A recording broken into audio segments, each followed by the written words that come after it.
들을 마칩니다. 지금까지 아나운서 김진희였습니다. KBS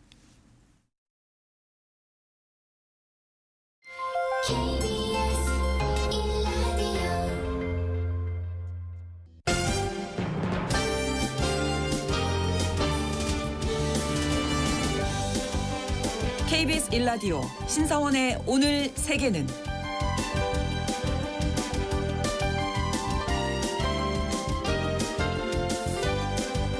안녕하십니까. 아나운서 신성원입니다. 필리핀의 16대 대통령인 로드리고 두테르테는 마약과의 전쟁을 벌인 철권 통치자로 유명한 인물이죠. 대통령직에서 물러난 후에 정계 은퇴를 선언했었는데 내년 5월에 치러질 다바오 시장 선거에 출사표를 던졌다고 합니다. 두테르테는 이곳에서 이미 20년 넘게 시장직을 맡았었는데요. 대통령까지 지낸 거물 정치인이 지방시장에 도전한 데는 다른 목적이 있다고 합니다. 두테르테 전 대통령이 다바오 시장 선거를 통해 노리는 것이 무엇인지, 그리고 필리핀이 청산하지 못한 가문 정치의 현실에 대해서 잠시 후 글로벌 이슈 시간 짚어보겠습니다.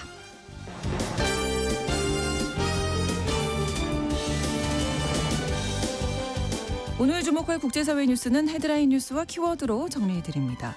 통신원 취재수첩은 중국 소식 준비하고 있는데요. 중국이 돌솥 비빔밥을 비롯해서 윷놀이, 아리랑 등 우리의 민속 놀이와 문화 콘텐츠를 중국의 문화유산으로 지정했다. 이런 소식이 전해지면서 논란이 일고 있습니다. 당연한 한국 문화를 중국 것이다 이렇게 주장하고 있는 속셈이 무엇인지 통신원 연결해서 알아보겠습니다. 10월 14일 월요일 KBS 1라디오 신성원의 오늘 세계는 시작합니다.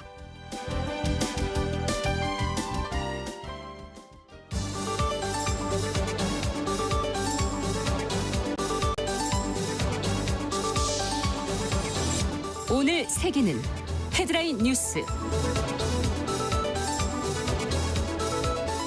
13일 헤즈볼라가 드론으로 이스라엘 북부 마을을 공격해 67명이 부상을 입었습니다. 이 중 4명은 위중한 상태인데요. 이스라엘 군의 방공 시스템은 이날 드론 공격을 감지하지 못했고 공습 경보도 울리지 않았습니다.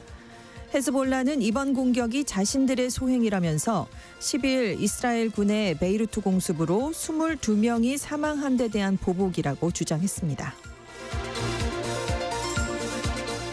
트럼프 전 대통령의 유세장 근처에서 총기와 탄창 등을 불법 소지하고 있던 40대 남성이 경찰에 붙잡혔습니다. 체포된 남성은 49세 벤 밀러로 12일 오후 캘리포니아주 코첼라밸리 유세장 밖 차량 검문소에서 체포됐는데요. 당시 차 안에 산탄총과 장전된 권총, 대용량 탄창을 불법 소지하고 있었습니다.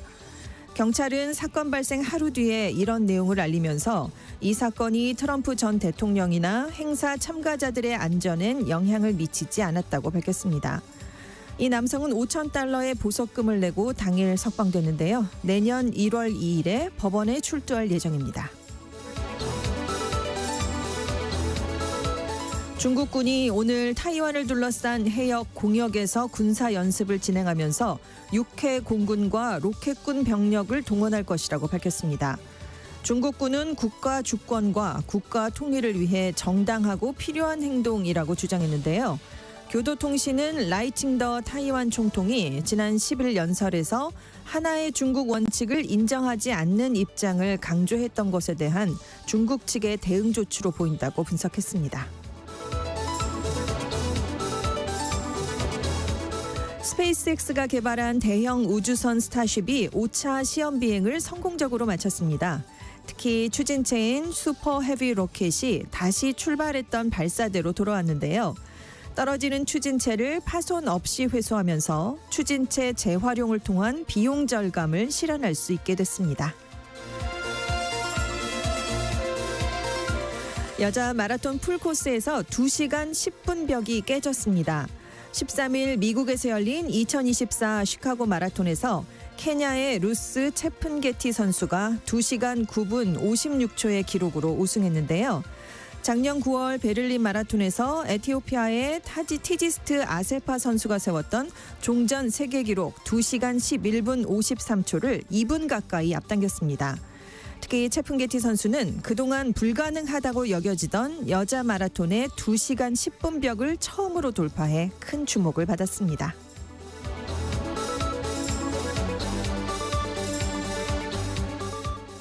오늘의 헤드라인 뉴스 외신캐스터 전주현 씨가 전해주셨습니다. 이번에는 키워드로 정리한 국제사회 소식을 함께 살펴보겠습니다.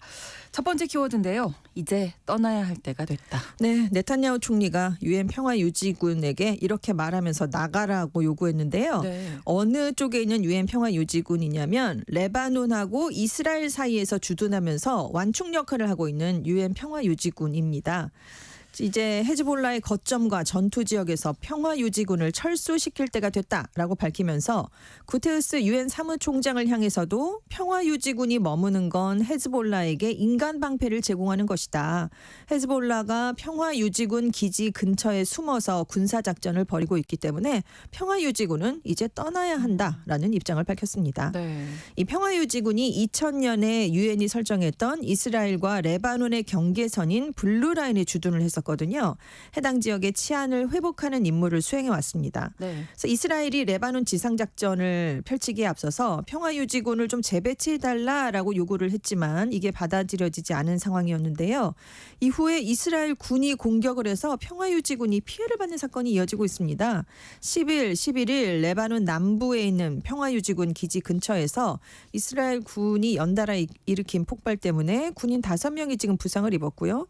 13일에도 이스라엘 전차가 평화유지군 기지 정문을 부수고 난입하는 사건이 발생했습니다. 네. 이스라엘은 헤즈볼라의 대전차 미사일 공격을 피해서 긴급하게 후진하던 중에 일어난 사건이다라고 해명을 하긴 했습니다. 이에 대해서 네타냐후 총리가 평화유지군의 부상을 유감스럽게 생각한다라고 얘기를 하긴 했지만 그들이 대피를 거부하면 헤즈볼라의 인질로 만드는 셈이 아니냐 계속 이런 주장을 펴고 있는데요. 네. 그러면서 평화유지군, 이스라엘군 다 생명이 위험해질 것이다. 그러니까 안전을 보장하는 가장 간단하고 분명한 방법은 위험지대에서 그들을 빼내는 것이다. 이렇게 주장을 하고 있습니다. 하지만 미카티 레바논 총리는 이건 국제법을 무시하는 것이다. 라고 비난을 했고요. 네. 구테우스 사무총장도 평화유지군에 대한 모든 공격은 전쟁 범죄에 해당할 수 있다라면서 강하게 비판을 하고 있습니다. 또 평화유지군에 자국군을 파병한 나라가 세계 40개 국가 정도가 되거든요. 네. 지금 이 영내 긴장이 고조되고 있으니까 평화유지군 역할이 특히 중요하다. 그래서 일련의 공격을 강하게 규탄하면서 이건 적절한 조사가 이루어져야 된다라는 공동성명을 발표했습니다. 네. 그리고 평화유지군은 철수 요구를 거절했습니다. 유엔 결의에 따른 임무를 우리는 계속 수행하겠다라는 입장을 나타냈고요. 하지만 어제도 이스라엘군, 헤즈볼라 서로를 향한 공격을 계속해서 이어갔고요. 이달 초에 이란이 보복을 했으니까 거기에 대해서 이스라엘이 재보복을 하겠다라고 선언하면서 확전 우려는 계속 높아지고 있는 상황인데요. 미국이 이란의 추가 공격에 대비해서 이스라엘의 고고도 미사일 방어 체계, 즉 사드 포대와 미군 관련 병력을 추가 배치하기로 하면서 긴장은 계속 높아지고 있는 상황입니다. 이게 끝날 기미가 보이지 네, 않네요. 그렇죠. 너무 네. 예, 안타깝습니다. 다음 키워드 집토끼. 토끼야 어디를 가느냐. 네. 집토끼가 자꾸 집을 나가가지고 지금 문제가 되고 있는 곳이 미국 대선판인데요. 네네. 미국 대선을 20여일밖에 이제 남겨두지 않았습니다. 근데 집권 민주당이 흑인, 히스패닉 같은 전통적인 유색인종 집토끼들이 이탈해서 고민을 하고 있어요. 더 이상 민주당에 몰표를 주지 않는 그런 흐름이 감지되고 있기 때문인데 네. 그럼 마음을 다시 돌려서 집으로 돌아오게 그렇죠. 네, 해야 되는데 그 뭔가 만만치가 꺼낼 카드가 없습니다. 일단 뉴욕타임스 시에나대가 12일에 여론조사를 발표했는데요. 흑인 유권자의 78%는 해리스 부통령, 15%는 트럼프 전 대통령을 지지하는 것으로 나타났습니다. 네. 일단 격차가 크니까 그렇죠. 괜찮은데 왜 고민하지 네네. 싶을 수 있는데요. 2016년 대선 때는 흑인 유권자의 92%가 힐러리 클린턴 후보, 2020년 대선 때도 90%가 바이든 후보를 지지했거든요. 그러니까 지금 78%는 네. 결코 만족스러운 수치가 아닙니다. 민주당으로서. 전통적으로 90% 이상은 네. 나와줘야 되는데 그렇죠. 지금 그게 그렇지 기본인데 않으니까. 10%포인트 이상 빠진 거니까. 이건 조금 걱정스럽긴 하겠네요. 그렇습니다. 네. 그리고 또 해리스 부통령을 대통령을 지지하는 히스패닉 비율이 56%인데 이게 4년 전 대선에서는 바이든 대통령이 62% 지지율을 받았었으니까 이게 또 조금 빠진 것도 신경을 쓰지 않을 수가 없는 거고 네. 반면에 트럼프 전 대통령을 지지하는 히스패닉계가 이번에 37%로 나타났는데 이 지지율은 지금 대선을 거듭할 때마다 계속 높아지고 있는 추세입니다. 네. 그래서 이 흑인들이 과거에 민주당 우세 지역으로 분류되다가 경합주로 바뀐 펜실베이니아, 또 히스패닉은 남부의 썬벨트, 그러니까 조지아주 같은 곳에서 캐스팅 보트를 쥐고 있거든요. 여기 많이 중요한데요. 삽니다. 예, 예. 네. 그런데 지금 이 트럼프 해리스 후보가 1 내지 2% 포인트 차잖아요. 그렇죠. 그리고 주요 경합주는 뭐 팽팽하게 지금 평행선을 달리고 동률도 있고. 나오고 하니까. 그렇습니다. 예. 근데 이 상황에서 조금만 빠져도 흑인이나 히스패닉 같은 집토끼들이 조금만 집을 나가도 이거는 굉장히 민주당에게 타격이 될 수밖에 없습니다. 그렇다면 예, 이유를 분석해야죠. 네, 그 지지가 낮아진 이유가 있겠는데요. 바이든 대통령에 대한 실망이 가장 크다고 합니다. 그러니까 민주당이 흑인 유권자를 당의 중추다라고 치켜 세우긴 했지만 이들을 만족시킬 수 있는 공약을 내세웠지만 실현을 하지 못했다는 거죠. 네. 그리고 라틴계는 바이든 행정부 기간 동안 무제한 양적 완화와 대중 무역 장벽 강화로 물가가 급등했고 주택 위기가 높아졌는데 그 영향을 가장 크게 받은 층이라고 합니다. 그러니까 민주당 지지했지만 나에게 해준 게 뭔가라는 생각을 갖게 됐다는 거죠. 또 여기에 흑인은 도시 범죄와 국경 장벽 문제에서, 히스패닉은 낙태 반대 등에서 트럼프 전 대통령과 공감하는 부분이 생겨나고 있다라고 LA 타임스가 분석을 했습니다. 네. 그래서 ABC 방송 그리고 여론조사 기관 입소스가 4일에서 8일까지 실시한 여론조사 결과가 또 나왔는데요. 네. 전국 단위 투표 의향층에서 해리스 부통령 50%, 트럼프 전 대통령 48%. 네. 7개 경합주는 해리스 부통령이 그동안 앞섰는데 49%로 똑같이 나타났습니다. 진짜 모르겠네요. 네. 예. 다만 판세가 초접전인 상황에서 네. 승부에 결정적인 영향을 미칠 수 있는 부동층의 유권자 표심은 아직은 해리스 부통령이 5%포인트 차로 앞서는 것으로 나타나긴 했는데요. 네네. 하지만 9월 중순에 같은 기관이 같은 조사를 했을 때는 10%포인트 차가 났는데 이게 절반으로 훅 줄어들었기 때문에 네. 20여일 후에는 또 어떻게 될지 알 수가 없는 상황입니다. 그러네요. 남은 기간 동안에는 이 집토끼를 빨리 네. 집으로 돌아오는 돌아오게. 게 그렇죠. 오게 하는 게 네. 중요하겠습니다. 민주당 입장에서는. 네. 자, 세 번째 키워드. 안 되는 집안은 흩어져서 콩가루가 된다. 어른들이 그러시잖아요. 많이들 이런 말씀 하시죠. 그렇죠. 예. 잘 되는 집안은 뭉치고 안 되는 아우. 집안은 흩어져. 이러면 안 돼. 이렇게 야단을 안타깝지만. 치시는데 네. 지금 민주당이 야단을 좀 맞아야 되게 생겼습니다. 미국 대선이 이제 얼마 안 남았는데 네. 해리스 후보랑 바이든 대통령 측이 분열 조짐을 보이고 있다라는 보도가 나오고 있기 때문이에요. 아이고. 엑시오스라는 매체가 해리스 캠프 또 백악관 관계자들을 인용해서 보도를 했는데 해리스 후보팀 바이든 대통령 보좌진들 관계가 악화되고 있다는 겁니다. 왜냐하면 바이든 대통령 보좌진들이 아직도 대선 후보에서 밀려난 데 대한 상처를 입고 있다는 거죠. 그래서 감정이 좀 격해져 있는 상태라고 합니다. 네. 근데 이제 해리스 팀의 불만은 바이든 대통령이 일단 물러났으면 이 해리스 후보 쪽의 선거운동에 맞춰서 일정을 조정하면서 뒷받침을 해줘야 되는데 좀 도와줘야 돼. 지원을 해줘야 그렇죠. 되는데. 11일에 해리스 후보가 경합주인 미시간에서 행사를 앞두고 있었는데 네. 바이든 대통령이 그 직전에 즉석 기자회견을 했습니다. 그러니까 언론들이 다 거기에 몰려간 거예요. 그러니까 네, 네. 관심을 왜 빼앗아 가느냐 여기에 대한 불만을 가졌다는 거고 최근에 해리스 후보가 허리케인 피해를 입은 플로리다의 디센티스 주지사에게 전화를 걸었는데 받질 않았습니다. 그래서 비판을 했거든요. 네. 그러면 바이든 대통령이 이 기조를 유지해야 되는데 이 점을 브리핑 받지 못해가지고 디센티스 주지사랑 자신이 통화를 했다라면서 협조적이다라면서 찬사를 보냈다고 합니다. 그러니까 이렇게 딴소리가 나오니까 네, 불협화음이 네. 있는 건 좀 문제가 있죠. 그리고 바이든 대통령 보좌진들이 해리스 캠프에 합류하는 그런 경우가 있었는데 네. 또 일종의 배신자 이런 낙인을 찍었다고 합니다. 그래서 지금 굉장히 어색한 기류가 양측 사이에 나타나고 있다는 건데요. 지금 힘을 합쳐도 지금 될까 모자랄 말까. 판에. 예. 다만 소식통들은 고위급 간의 불만은 있는 것 맞다. 하지만 대부분의 중간급 직원들은 잘 협력하고 있다라고 설명을 하긴 했지만 지금 똘똘 뭉쳐서 이 시점에 이게 웬 말입니까? 그러니까요. 근데 과거에도 현직 대통령과 대선에 출마하려는 부통령 간의 내부는 있었는데요. 네. 2000년에 클린턴 대통령과 고어 부통령, 88년에 레이건 당시 대통령과 조지 부시 부통령도 갈등을 드러낸 적이 있기는 합니다. 네. 그러니까요. 뭐 이런 얘기들이 막 나오잖아요. 네. 그러니까 얼마 안 앞두고 그렇죠. 있는데 네. 이런 소문들이 있는 것 자체가 좀 네네. 신경 쓰이는 그렇죠. 부분이고 네. 앞서서 뭐 집토끼 잡아야 된다는데 내부는 이런 갈등이 이런 소문부터 좀 잠재워야 되지 그렇습니다. 않을까 네. 그런 생각도 또 네네. 이어서 드네요. 다음 키워드는 허구 부분이 없는 공상과학이다. 네, 일론 머스크가 이끄는 우주기업 스페이스X가요, 달과 화성 탐사를 목표로 개발한 대형 우주선 스타쉽이 5번째 지구 궤도 시험 비행에 성공을 했습니다. 네. 특히 이번에 눈길을 끈 게 추진체를 발사탑으로 그대로 회수하는 새로운 기술 시연에 성공했다라는 점인데요. 네. 일단 스타쉽이 13일에 발사가 됐습니다. 3분 만에 전체 2단 발사체의 아랫부분이자 1단계 추진체인 슈퍼 헤비 로켓이 순조롭게 분리가 됐습니다.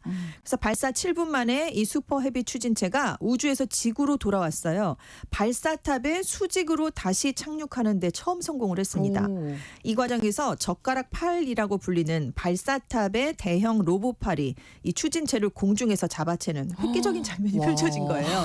정말 영화 같은 장면이 그러네요. 펼쳐졌어요. 네. 이 대형 로봇팔이 영화 속 괴물 고질라에서 이름을 따왔습니다. 네. 메카질라라고 불리는데 이 젓가락팔이 발사대에서 뻗어나와서 네. 하강하는 슈퍼 헤비 로켓을 잡아서 멈추게 한 겁니다. 그대로 꽂히게 된 건데요. 그러네요.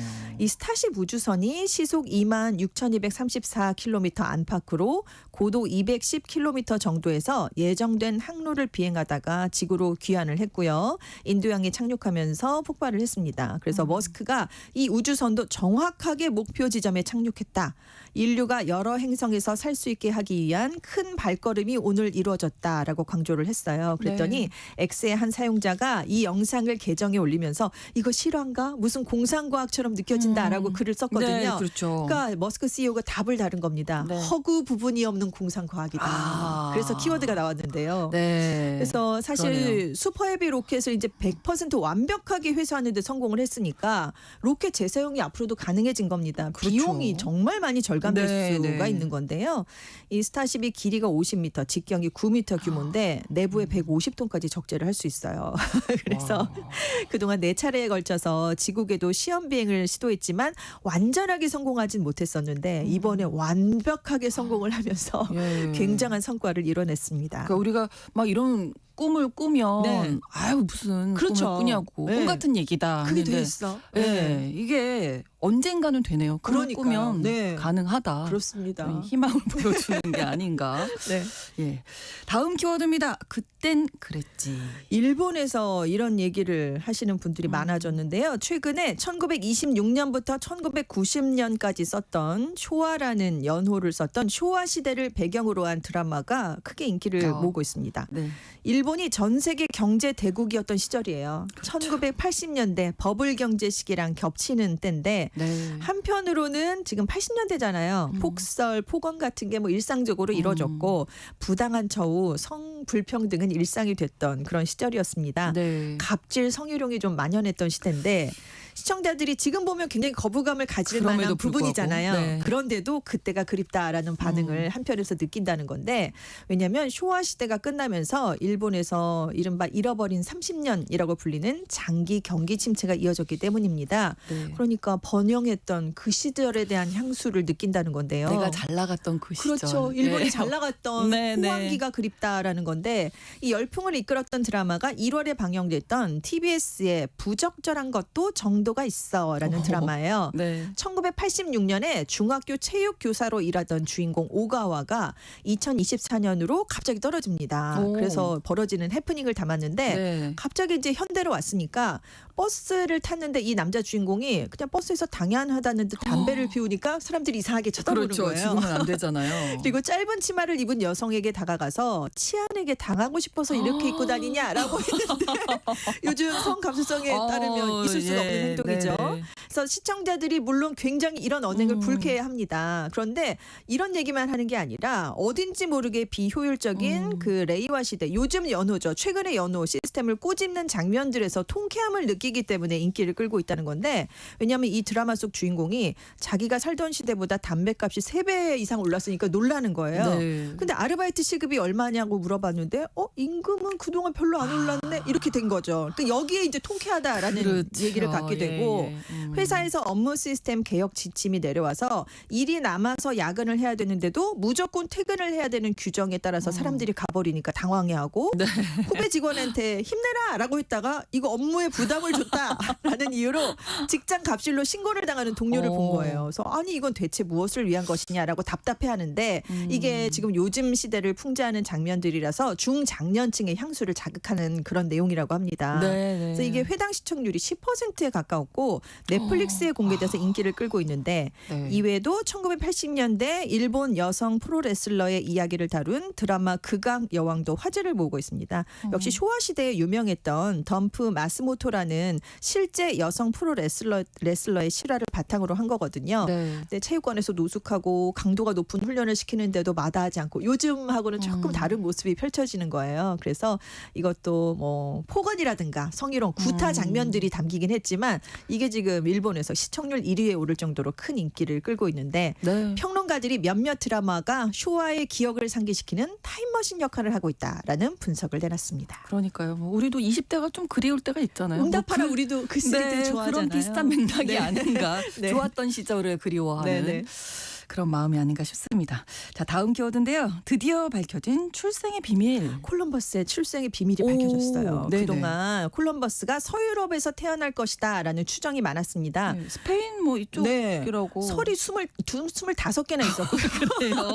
예, 이탈리아, 폴란드, 그리스, 포르투갈, 헝가리 등등에서 다 우리나라 사람이다라고 얘기를 했는데 네. 가장 널리 받아들여진 건 1451년에 이탈리아 제노바에 있는 양모 직조 가문에서 태어났다는 설이었어요. 이탈리아 사람이군요. 네, 그러면. 라고 받아들여져 왔는데 네네. 최근에 스페인 그라나다 대학의 법의학과와 역사학 공동 연구팀이 20여 년 동안 추정 연구를 했습니다. 네. 결국 콜럼버스의 DNA를 추출해서 조사를 했더니 스페인계 유대인인 것 같다라는 추정치가 나온 겁니다. 이건 거의 확실하다라고 연구팀은 자신하고 있는데요. 네. 세비야 대성당에 콜럼버스의 유해가 안정돼 있거든요. 그렇죠. 근데 이것도 진짜 유해냐 아니냐 이게 설이 많았어요. 왜냐하면 콜럼버스가 스페인에서 사망하긴 했지만 카리브해에 있는 히스파니올라 섬에 묻히고 싶다라고 해서 거기로 유해가 옮겨갔었거든요.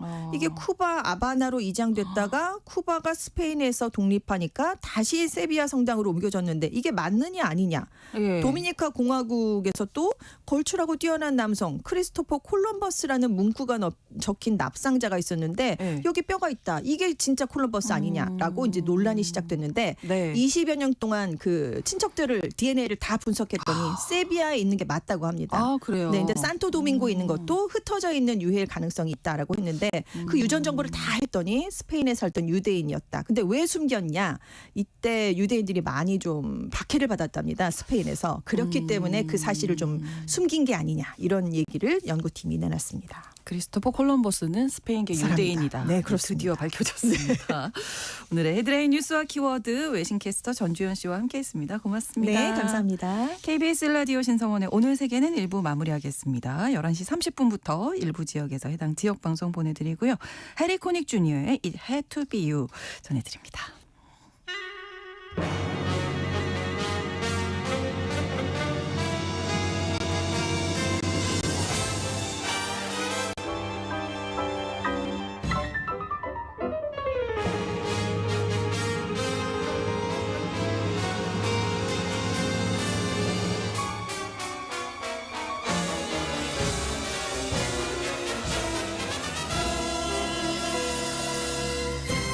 It had to be you. It had to be you. I wandered around and finally found the somebody who could make me be true, could make me be blue, or even be glad just to be sad, thinking of you. Some others I've seen might never be mean, might never be cross or try to be boss, but they wouldn't do. For nobody else gave me a thrill. With all your faults, I love you still. It had to be you, wonderful you. It had to be you.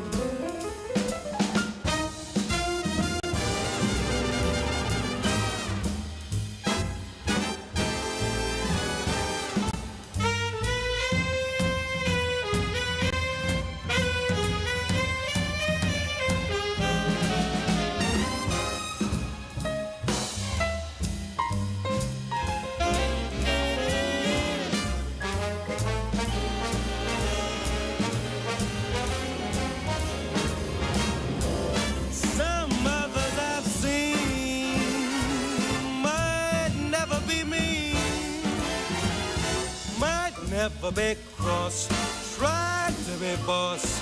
They wouldn't do.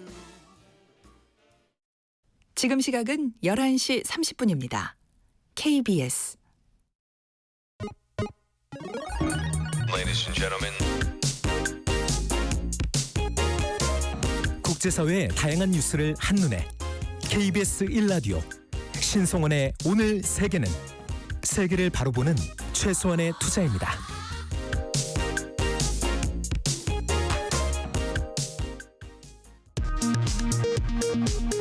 이 시각 라디오 정보센터 뉴스입니다. 남북 육로의 완전 단절과 요새화를 선언한 북한이 경의선과 동해선 도로 폭파를 준비하는 정황이 우리군 감시장비에 포착됐습니다. 합동참모본부는 예하부대의 대북 감시 경계 및 화력대기 태세 강화 지침을 하달한 것으로 확인됐습니다. 윤석열 대통령과 국민의힘 한동훈 대표가 다음 주 초에 독대할 것으로 보입니다. 윤 대통령과 한 대표는 이번 회동에서 김건희 여사를 두고 야권에서 제기하는 여러 의혹에 대한 해법을 집중적으로 논의할 전망입니다. 이재명 더불어민주당 대표가 최근 정부 인사들의 발언을 비판하며 국가의 정통성을 훼손하는 친일 뉴라이트 바이러스를 공직에서 완전히 뿌리 뽑아야 한다고 밝혔습니다. 어제 강원도 화천군 산해면의 한 돼지 농장에서 아프리카 돼지열병이 발생해 강원도가 긴급 방역 조치에 들어갔습니다. 한국인 최초로 노벨 문학상을 수상한 소설가 한강에 대한 관심이 뜨거운 가운데 도서관 대출도 급증한 것으로 나타났습니다.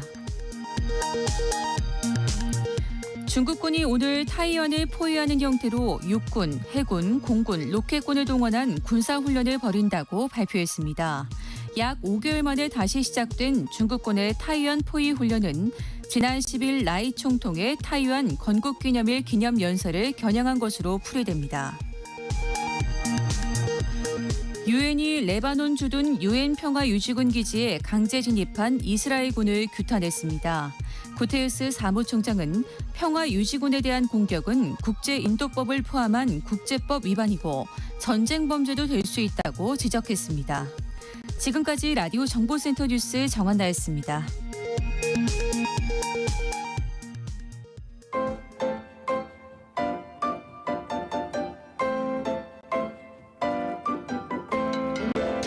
통신원 취재 수첩.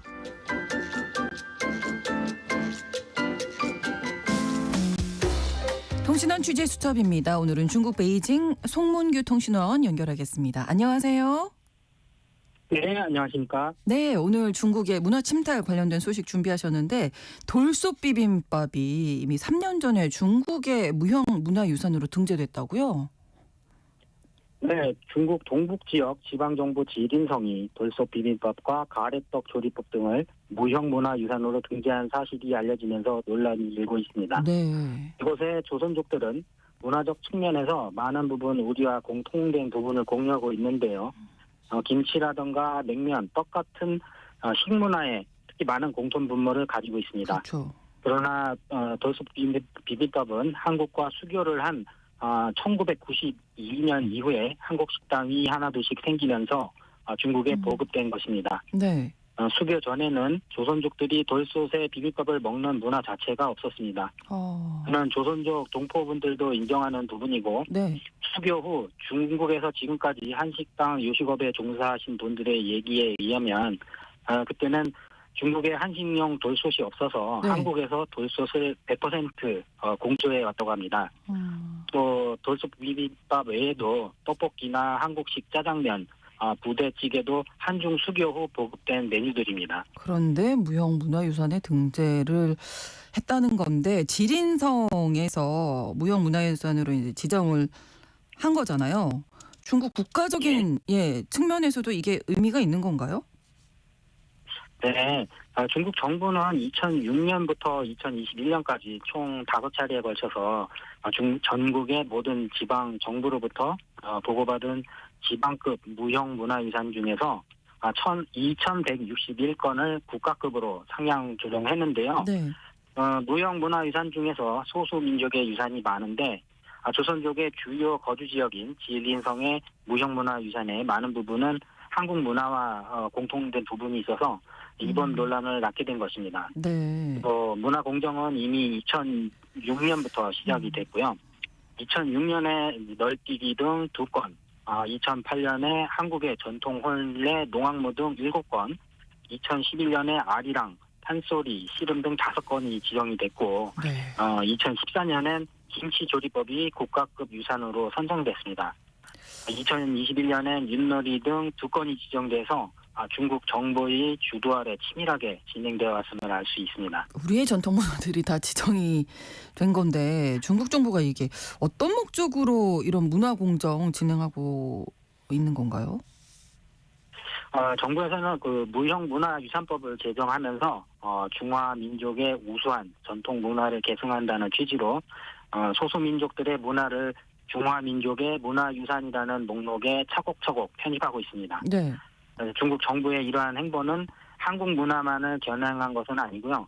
중국 조선족을 비롯해서 55개 소수민족 모두를 중화민족으로 통합하려는 궁극적인 목표를 갖고 이러한 정책을 추진하고 있는 것입니다. 네. 그 목록엔 몽골족의 소세지 조리법이나 네. 만주족의 민가 등도 포함되어 있습니다. 아주 치밀하게 계획적으로 지금 이 문화공정 작업을 추진해 가고 있는 중인데 우리 정부 차원에서 대응하기가 이게 힘들다고 하더라고요. 왜 그런 건가요?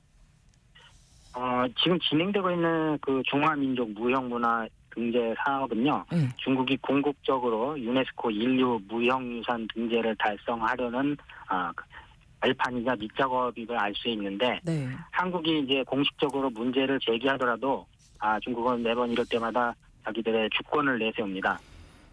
중국 내 자치 지역의 정부 사업으로 진행한 것에 대해서 이게 외국이 왈가왈부할 수 없다는 그런 논리를 펼치고 있는 것입니다. 네. 사실상 이런 논리를 펼치면 우리 쪽에서도 반박하기가 힘든 실정이고요. 그래서 우리 나름대로 대응할 수 있는 논리를 구축하고 중국이 또 민감하게 여기는 서구 대중 매체하고 또 제3국의 여론을 활용하는 등 전략적 접근이 매우 필요하다고 봅니다. 많이 속상한데요.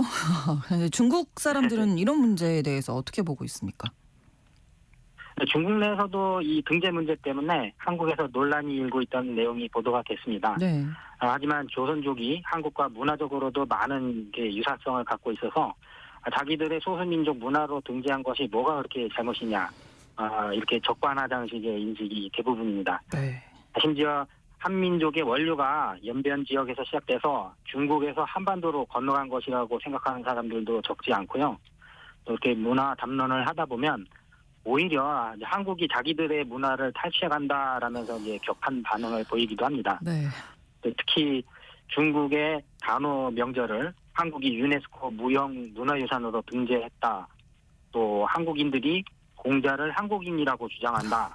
네. 또 중국의 국부인 그 순원 선생을 한국인이라고 주장한다라는 등의 이제 이런 유언 비어를 기정 사실로 받아들이고 있는 실정입니다. 예. 이번 일을 계기로 한 중국 인사가 쓴 칼럼이 중국인들의 일반적 인식인 것 같은데요. 네. 그 일부를 좀 말씀을 드리면 돌솥 비빔밥은 항상 중국 조선족의 전통 음식이었으며 법적 사실적 측면에서 이 기술은 지린성 성급 무형문화유산으로 등재하는데 하등의 문제가 있을 수 없다.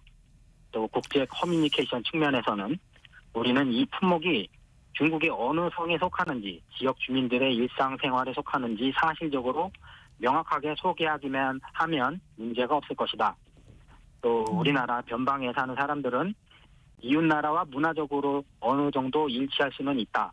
하지만 무형유산은 그 자체로 유동적이고 공유되는 것이지 배타적이거나 독점적인 것이 아니다라는 내용입니다. 네. 말 그대로 이제 유동적이고 공유되는 것이지 배타적이거나 독점적인 것이 아니죠. 그렇죠.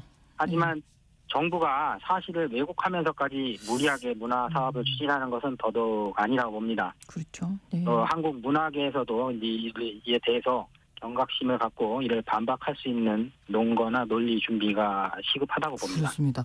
화가 좀 나기는 하는데 이렇게 뭐 감정적으로 지금 대응할 건 아닌 것 같고요. 우리도 뭐 역사적인 근거를 들던지 말씀하신 대로 논리적으로 대응할 필요가 있다. 이제는 진짜 가만히 있으면 안 될 것 같은데요. 알겠습니다. 예, 오늘 그렇습니다. 소식 잘 들었습니다. 고맙습니다. 네, 네, 감사합니다. 네, 중국 베이징 송문규 통신원이었습니다.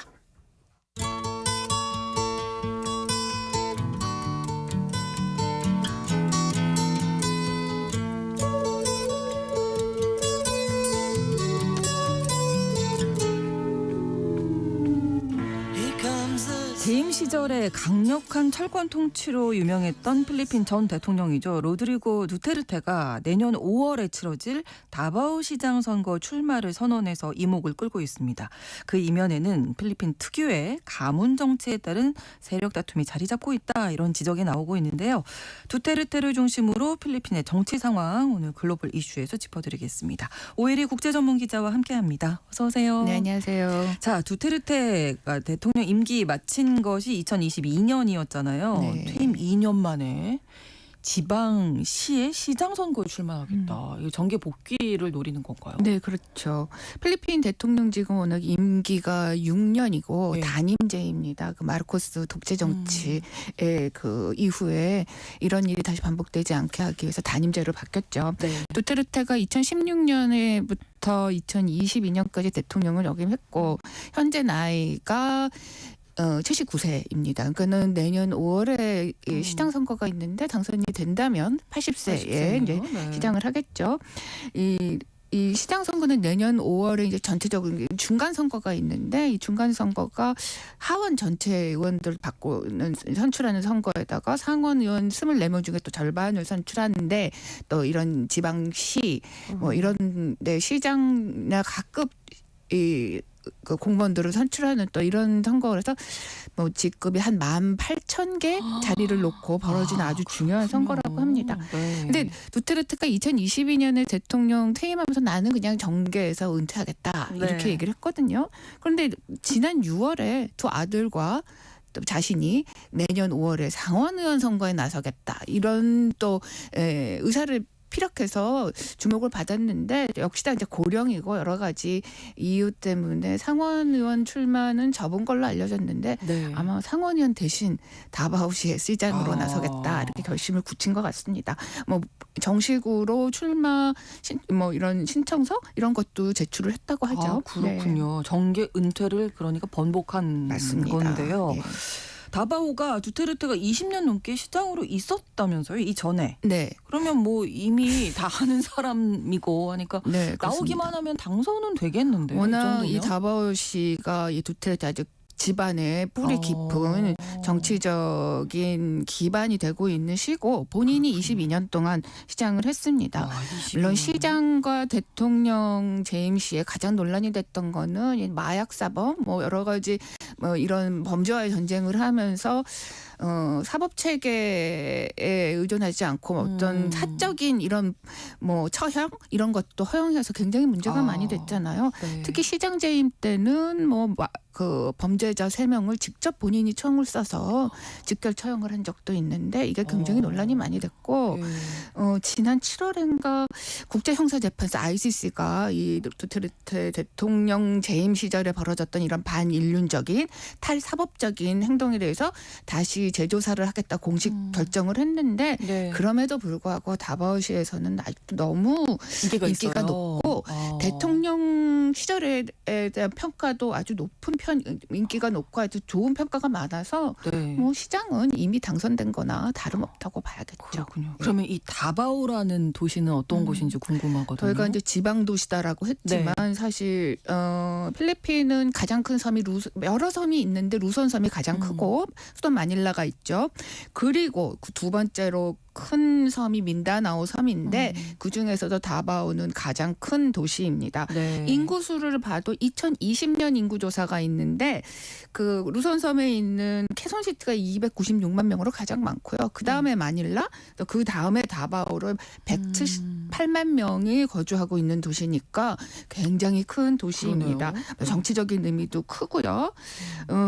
두테르테 두테르테 시절에 또 대통령 시장 시절에 여러 가지 이제 범죄와의 전쟁이 논란은 앞서서 말씀드린 대로 컸지만 그 덕분에 이 다바오는 민다나오에서 가장 안전한 도시로 꼽힙니다.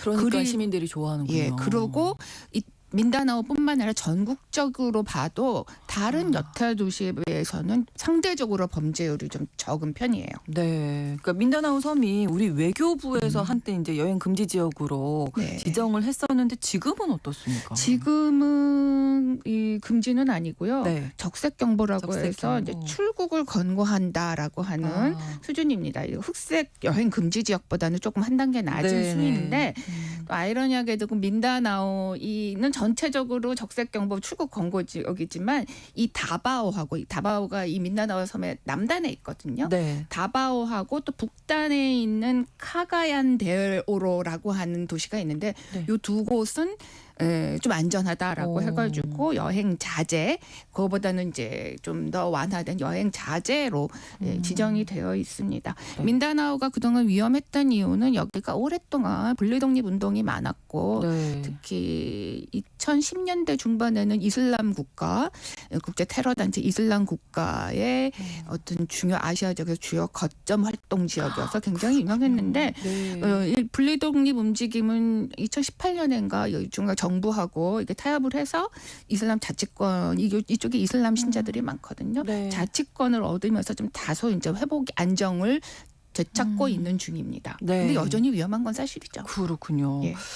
그랬던 지역인데 이 두테르테가 다시 다바오 시장이 되겠다라고 결심한 이유 어떻게 보십니까? 이 점이 바로 이제 개인의 어떤 권력 욕심 차원의 문제가 아니라 이 뿌리 깊은 이 필리핀의 어떤 정치적인 갈등 차원에서 나온 결정이기 때문에 네. 좀 큰 맥락에서 볼 필요가 있습니다. 네. 특히 최근에는 이 페르난드 마르코스 주니어 대통령과 이 두테르테 전 대통령 간의 이 권력 다툼이 굉장히 심한데 이 마르코스 주니어 현 대통령은 그 유명한 이 페르난드 마르코스 전 대통령이자 그 필리핀의 독재자의 이제 네. 아들이죠. 네. 그런데 2022년 대통령 선거 때 이 두테르테와 손잡고 승리를 하는데 대통령 선거에서 승리를 하는데 이 두테르테와 손잡았던 부분이 굉장히 큰 기여를 했습니다. 그 덕분에라고 봐야 되는데 네. 아무래도 전임 대통령이 힘을 실어주니까 이 마르코스가 승리하는데 혹시 이제 힘을 받은 거죠. 그렇겠죠. 네. 그런데 그 조건은 두테르테의 딸, 맏딸인 사라 두테르테를 부통령으로 앉힌다라고 하는 게 조건이었어요. 근데 여러 가지로 취임 이후에 이 마르코스가 자신의 어떤 권력을 더 강화하려고 제가 앞서서 말했지만 단임제로 중임제로 바꾸려고 하는 걸 추진하고 있거든요. 그러면 개헌이 필요한데 네. 이런 여러 가지 문제 때문에 양쪽의 갈등이 올해 들어서 더욱 치열해지면서 그 차원에서 내가 그러면은 다바오 시장에 다시 나서서 정치 활동을 본격화해야겠다라고 하는 결심을 이끌어내게 된 결정적이가 된 걸로 보여집니다. 네. 두테르테 딸 사라 두테르테는 현재 부통령이기는 한데 최근에 이 아무래도 대통령과의 갈등 때문에 교육부 장관도 겸하고 있었거든요. 네. 교육부 장관직에서 최근에 사퇴를 했습니다. 그렇군요. 네. 선거에서 이기기 위해서 정치적인 동맹을 맺었던 이 두 네. 집안인데 네. 최근에 이제 분열의 조짐이 보인다 이런 생각이 들고 그 와중에 두테르테가 정계 복귀를 선언을 한 거네요. 사실 마르코스 현 대통령과 두테르테 집안 간의 갈등은 2022년 네. 대선이 끝난 직후부터 이제 조금씩 불거지기 시작했는데 올해 1월 들어서부터 더욱 격화되는 양상이에요. 말씀드린 대로 개헌이 가장 큰 문제이고요. 네. 그것 때문에 이제 개헌을 해서 중임제로 바꾸게 되면은 이제 2028년 대선에서도 마르코스 주니어가 다시 대통령이 되겠다라고 하는 야심이 아니겠느냐라고 하는 점 때문인 것 같습니다. 네. 만약에 이게 성공하게 된다면 두테르테는 자신의 딸 또는 또 아들도 있거든요. 아들이 지금 현재 다바오 시장이에요. 그래서 그래요? 아들 세바스티안 다바오를 또 이렇게 대통령으로 만들려고 하는 본인의 야심이 지금 성공하기 힘드니까 네, 네. 아주 적극적으로 나서고 있는 것 같고 물론 이제 마르코스 가문에서도 뭐 가만히 있지는 않고 있죠. 특히 이제 대통령뿐만 아니라 다양한 일가 친척들이 지금 주요 요직을 차지하고 있습니다. 대표적인 인물이 하원 의장인데 네. 하원 의장이 대통령의 사촌이에요. 근데 이제 하원 같은 경우에는 개헌에서 아주 중요한 역할을 하잖아요. 그렇죠. 그래서 이 중임자로서의 개헌을 이끄는데 아주 중심적인 역할을 하고 있다 보니까 네. 이 두 집안의 갈등이 정말 지금은 뭐 이 중요한 선거를 앞두고 네. 지금 화해할 수 없는 지경으로 갔고 이것 때문에 이제 필리핀의 정치 또 나아가서는 경제도 조금 흔들리고 있다라고 하는 지적이 많이 나오고 있습니다. 그럼 다바오 씨 같은 경우에는 아버지가 22년 했는데 지금 현재 시장이 아들인데 네. 아버지가 다시 나오면 또 될 확률이 높은 거잖아요. 그래서 그 지금 세바스찬 다바오 시장은 앞으로 그 내년 선거에서는 네. 부시장으로 다시 나온다. 대통령을 와, 했던 분은 이제 시장이 되고 시장을 했던 아들은 또 부시장이 돼서 어쨌든 권력 체계를 계속 유지해 나가겠다라고 하는 계획인 것 같아요. 기존의 어떤 저희가 갖고 있는 통념을 깬다 맞아요. 이런 예. 생각이 드는데 어쨌든 가문의 정치 권력을 계속 유지할 생각으로 뭔가 네. 이렇게 분열도 있고 이제 두테르테도 본인이 이제 직접 나서겠다 하는 거잖아요. 네. 근데 최근에 민다나오 지역 분리 독립을 주장해서 뭐또 파장을 일으켰다고 하는데 네, 이런 말은 이것도, 또 왜 나왔을까요? 역시 대통령 중임제로 개헌 문제 개헌이 때문에 지금 또 계속 걸려 있는 주장인데요. 거군요. 네. 지난 1월 말이었습니다. 이 두테르테 전 대통령이 현 대통령이 이제 개헌을 강행한다면 예. 자기의 정치적인 거점 지역인 민다나오를 여기를 독립할 수도 있다. 독립할 이렇게 것이다. 얘기를 했습니다. 그러자 이제 정부 측에서는 당연히 국가 분열의 시도다 이러면서 그렇죠. 권력과 무력을 사용해서 이걸 막을 수도 있다라고 하니까 네. 일부에서는 이러다가는 내전이 되는 게 아니냐라고 하는 우려도 적지 않다고 해요. 네. 그 외교 문제를 놓고도 전현직 대통령이 정말 예, 정말 맞습니다. 각 분야마다 다 충돌을 하고 있는 예, 거네요. 맞습니다. 지금. 두테르테는 대통령 시절에 그동안에 있었던 친미 중심의 외교를 상당히 좀 친중 외교로 좀 바꾸는 성향을 강하게 보였어요. 네. 완전히 친중으로 이제 중국에 무게를 실어주는 않은 거고 이러는 건 아니고 또 미국과의 동맹도 중요하다라고 하는 입장을 또 놓지는 않아서 예. 좀 양쪽에 이제 오가면서 좀 균형 외교다라고 하는 이런 긍정적인 평가도 있는데 지금 현 대통령은 아주 완전히 친미 외교 쪽으로 이제 중심을 바꾸고 있습니다. 네. 예, 그러다 보니까 이제 이 서로 간에 그런 부분에서도 갈등이 좀 있겠네요. 있고 네, 따라서 내년 현재의 갈등 그리고 내년의 중간 선거 2028년의 대선 을 둘러싼 이 양 진영과의 갈등 뒤에는 사실 미국과 중국도 있다. 그래서 미국 정부와 중국 정부도 이 필리핀의 어떤 내부 갈등을 정말 매우 주시하고 있는 걸로 알려지고 있습니다. 네. 예. 필리핀에 이렇게 마르코스 두테르테 외에도 족벌 정치 가문이 많다고요? 예, 필리핀에는 뭐 정말 수많은 이 정치 가문들이 있는데 그 중에서도 핵심은 10개 가문이 있다라고 하고 있고 또 뭐 일종의 재벌 경제로 움직이는 재벌 가문은 또 그것도 한 10개 있다고 그래서 뭐 필리핀의 이런 정치 가문, 경제 가문이 국민 총생산의 거의 80%를 장악하고 있다. 이런 얘기가 있어요. 그것 때문에 유난히 필리핀에는 뭐 어떤 부자 대통령, 부녀 대통령, 모자 대통령 이런 게 많습니다. 뭐 이렇게 마르코스 전 대통령과 현 마르코스 대통령의 이제 부자 대통령 이런 구도가 형성이 될 수 있었던 배경이죠. 그러네요. 근데 그 뿌리는 사실 미국의 또 책임이 있습니다. 필리핀은 원래 스페인의 식민지였다가 그렇죠. 19세기 말에 미국이 스페인과의 전쟁에서 승리를 하면서 이제 식민지를 얻은 나라잖아요. 네. 근데 그 이후에 이제 미국식의 어떤 정치 개혁을 뭐 민주주의를 뿌리내리겠다라고 미국의 어떤 정부가 의지를 가졌지만 사실 정치 참여 권력은 재산을 가진 유산자의 집안에만 줬거든요. 이런 것들이 결국에는 특정 집안이 정치 권력과 경제 권력을 잡으면서 그게 현재 21세기까지 이어져 왔다라는 점에서 진짜 뿌리가 깊다라고 볼 수 있습니다. 너무나 그냥 그들만의 리그다 이런 생각이 드는데 네. 필리핀 정치권 안팎의 반응이 어떤지도 궁금해요. 내부에서는 어떻게 보는지. 아무래도 이제 진보 성향 정당 또 진보적인 성향의 유권자들은 최근에 벌어지고 있는 이 마르코스와 두테르테 전 대통령 간의 갈등에 대해서는 왕조 전쟁이다 이렇게 표현을 하고 있더라고요. 하더라고요. 네. 그래서 이런 몇몇 가문들이 필리핀 국민들의 어떤 일상적인 어떤 긴급한 요구 뭐 이런 것들은 무시하고 권력 다툼에 벌리고 있다라고 하는 점 때문에 좀 비판적인 건 사실입니다. 네. 또 뭐 전문가들도 이대로 가다가는 정말 필리핀 경제가 무너질 수밖에 없고 네, 네. 부정적인 영향을 받을 수밖에 없다. 안보 문제에서도 불안해진다. 왜냐하면은 뭐 완전히 정면 춘동 활동에 또 키스키 분리 독립하겠다 이렇게 되면 네, 네. 내전도 사실은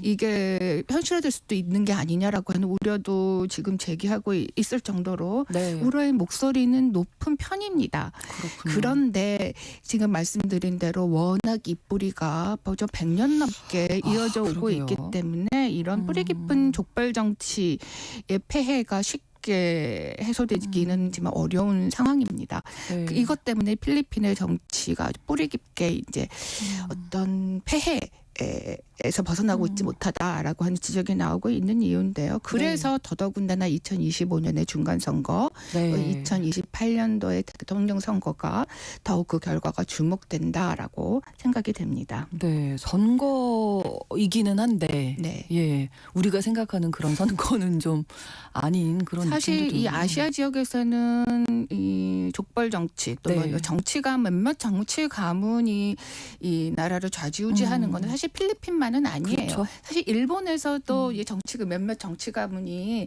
이 정치를 주도한다 이런 비판은 많이 받고 있고 네. 또 파키스탄, 방글라데시에서도 정치 가문이 있습니다. 네. 하지만 아마 그 중에서도 필리핀은 이 폐해가 가장 큰 국가라고 보여지는데 필리핀의 어떤 정치가 조금 더 발전하고 안정되기 위해서는 이런 것들이 해소되어야 하고 해결돼야 그렇죠. 된다라고 하는 거는 물론 당위성이 있는데 네. 현실적으로는 쉽지 않아 보입니다. 너무나 그 뿌리가 깊기 때문에요. 내년 중간 선거에서 어떤 결과가 나올지 지켜봐야 되겠습니다.